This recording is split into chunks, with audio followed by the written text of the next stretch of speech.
அவன் ரொம்ப டேஞ்சரான ஆளா இருக்கான்டா. அதத்தான் சொல்லிட்டியடி. அவன் வெளியே சொன்னா வெக்க கேடு. புழக்க அடிவிட்டு போறப்ப நீ பாரு. இப்ப அந்த லூசு பையன் இவனோட சேர்ந்து வந்தான்டா.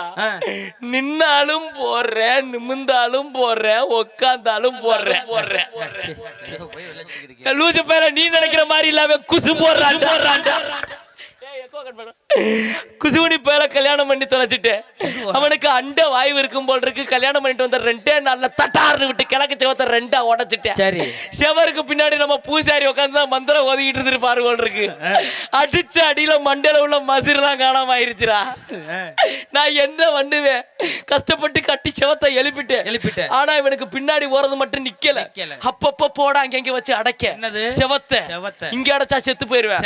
வீட்டுக்குள்ளே பொத்தி வச்சிருந்தேன். உடனே அவன் சொன்ன, அடிய பொண்டாட்டி என்னால உள்ள இருக்க முடியல, என்ன எங்கிட்டாவது வெளியே கூட்டிட்டு போய் இவனை பத்தி தெரிஞ்சவன சும்மா இருக்க கூடாது, தியேட்டருக்கு படம் பார்க்க கூட்டிட்டு போனேன்.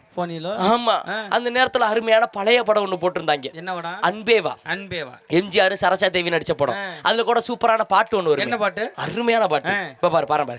ராஜாவின் பார்வை ராணியின் பக்கம், கை தேடுதே சொர்க்கம், கண்மூடுதே வெக்கம், பொன்மாலை மயக்கம், பொன்மாலை மயக்கம். இதுல என்ன தெரியுமா ஸ்பெஷல்? இந்த குதிரை வண்டி கிடுக்கிடுக்கு ஓடும். கிடுக்கிடுக்கு ஓடுது. இது என்ன கலண்ட குதிரை மாதிரி?